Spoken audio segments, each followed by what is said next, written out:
As a social impact organization, it's really important to keep an eye on not only the social changes, community challenges, and innovations, but also on political and legislative updates. This looks like recently we did a day at the Capitol, the Empower Her Trail Girls with the AKA, a sorority.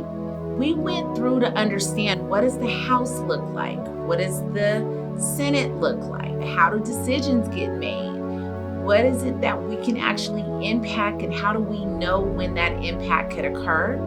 And just having that exposure gave them those different outcomes, that they know that they actually have a voice and the voice matters. And so we really wanted to expose our girls to what community civic engagement looks like.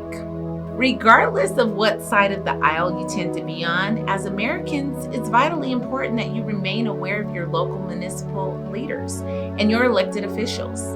The bills, pieces of legislation, laws written and voted on, they directly impact the communities. When I think of programs like Empower Her Trail, we're giving them that exposure so they know exactly what's the difference between a bill and a ballot.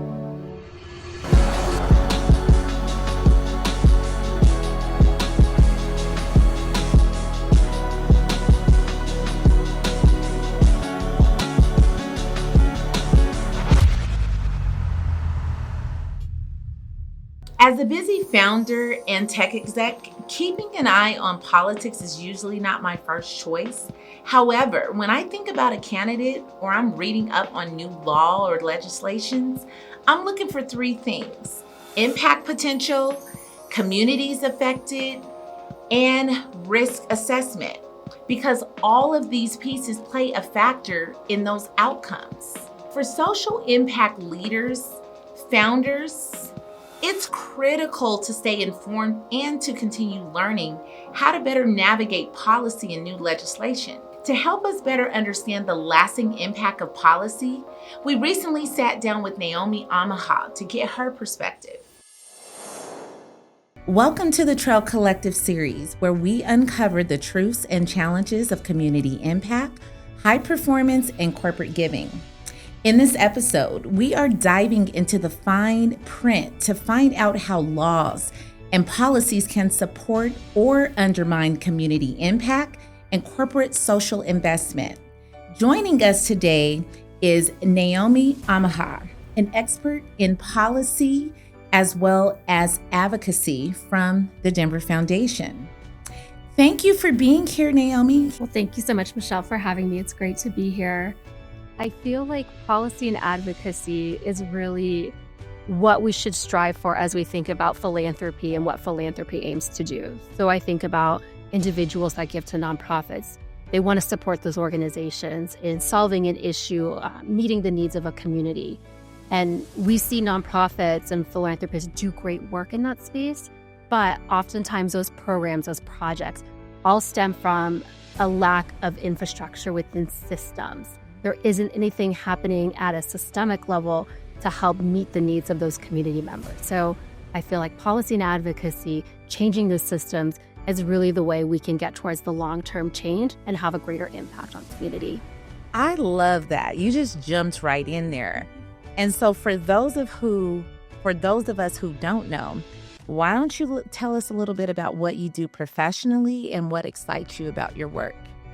So I work for the Denver Foundation, where I oversee our work as it relates to policy and government affairs. We're a community foundation, and we work with donors and other partners to help in meeting communities' needs. And we do that work through grant making, through our investments, and through the work that I oversee around policy change. And what excites me about the work is twofold. So I love working with individuals that are like-minded, strategic, want to tackle big issues, and want to use the resources that they have in the work that's needed to change laws. One thing that I've really started to like in my work is working with the nonprofits we fund and helping them build the skills and understand how they can enact policy change, and then figuring out what resources I can bring to the table to help them further in their goals. What led you to this career path that you've chosen? So my family background, like many people, I'm a daughter of immigrants. My parents came to this country from Ethiopia. I also And this centers me a lot in my work. I have two brothers, an older brother with special needs and a younger brother that I lost a few years ago that had much more in his life to give. And so at the core, the experiences that I had as a young person with parents of immigrants, with brothers with various challenges in their life, embodied the need for systems that work for everybody, that help them in navigating these challenging experiences in their lives. Where I am today in my work, I'm really grateful. I've had experiences working for elected officials on campaigns or staffing them, working for large organizations in supporting their goals as it relates to policy and advocacy. And now at the foundation where I get to lead advocacy, but also be a grant maker and support nonprofits. Wonderful. One, I'm sorry to hear about your brother. And I love what you said about that's one of the things that centers you. Awareness is a huge advantage. For nonprofit leaders and those who desire to engage in philanthropy, you have to first understand what matters to you and then investigate how the challenge or cause or industry has been impacted by policy. When we think about philanthropy, I think a lot of people think, maybe they don't know, the 5 T's. So they think about this concept of treasure. What are the dollars you're bringing to the issue? And they also maybe consider the time. What am I donating in terms of my time? But I really think there's a lot of power that isn't harnessed in ties and testimony. So ties, I'll give an example. Like I think about you, Michelle, and how I knew who you were before we really even formally met because I saw you in spaces and I saw how people gravitated to you. You're a clear relationship builder. And I think a lot of people don't utilize that as a skill and asset as we think about philanthropy and trying to enact change and how can they bring people together and get them excited about collectively solving for an issue. At the same time, too, I think about testimony. So sharing personal experiences, but also giving your name and your voice to an issue can go, miles beyond just dollars because you bring legitimacy, you bring your influence, and you might bring other people that were apprehensive in taking a stand on that issue by sharing why you think something's important. Thank you. Well, thank you for that observation and for connecting that in, because that's one of the things that we want to really create, convey, give a blueprint on, because it's really a challenging space to navigate. It is. Where do you get started? People want the treasure. You're like, but are you ready? Are you ready to receive the treasure? Can anyone vouch for you? Do you think there's clarity around what the community needs are in these underserved communities in Colorado? I think there is clarity around what's not working and where there are gaps. So thinking about affordability issues or how individuals and families can build wealth. We know what the problems are, but I think it can be really overwhelming on how do we address it? Where do we solve? And, where does the change need to happen? And that's where I think there's real power in building coalitions of individuals that can sit down and bring all of those challenges to the table, but also bring in resources to understand, okay, how do we solve for this in the short term and in the long term? Where does that change need to happen? Is it at a local level? Is it a state level? Is it something where public-private partnerships can be at play?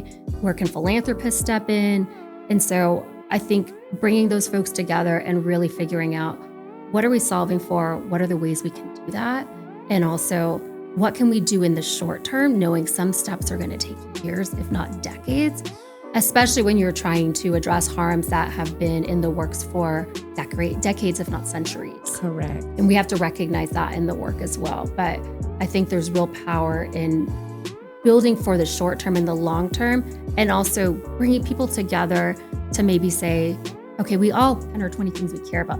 How do we set those things aside and find the one or two things that will, if we can fix this and address the root problem, it'll transcend into all the other things that we know are challenges for our community. Yes, I agree.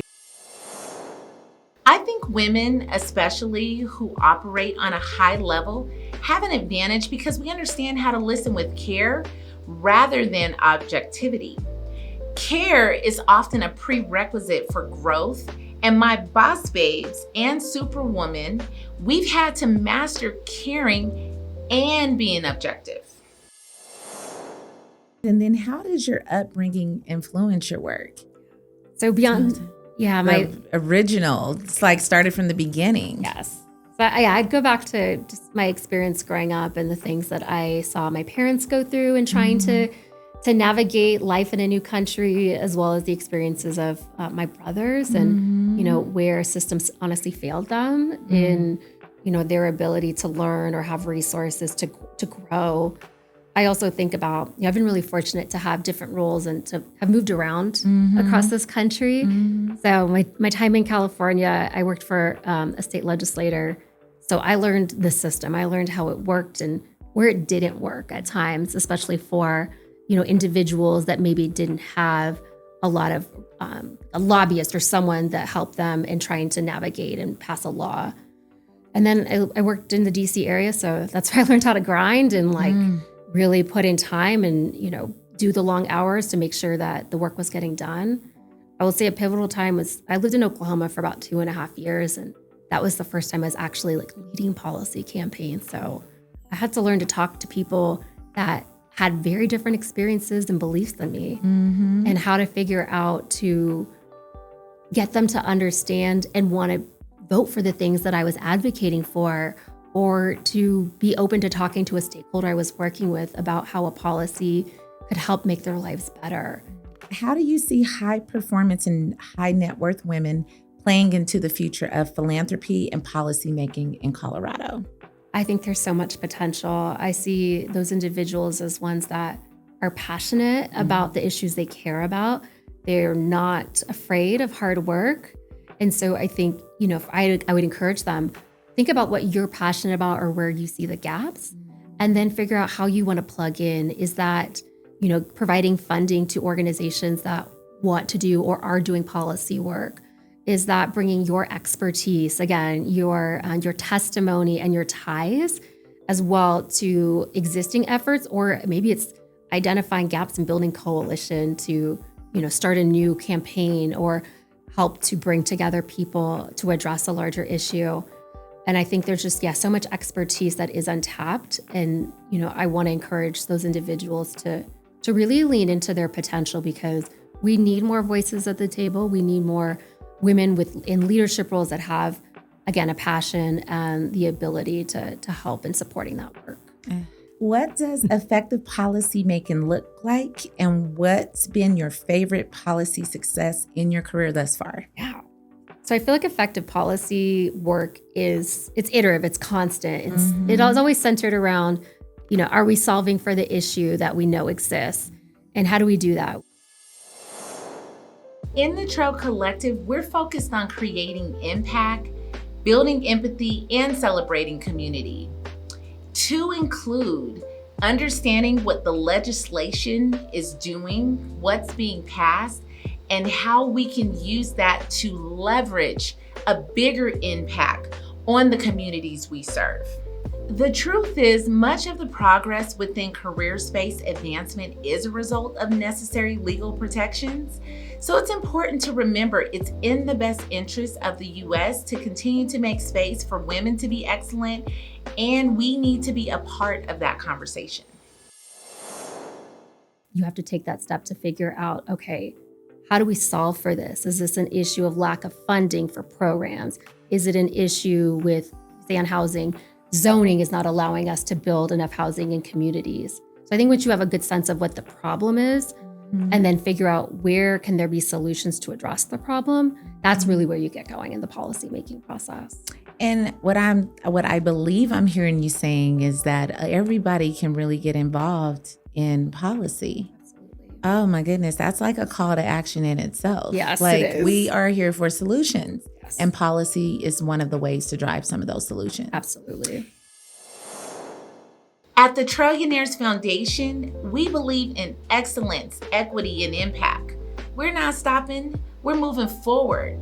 And our hope is that by us continuing to document and share our journey, we can enlighten others and shorten this gap between strategy and impact in the communities we support and serve.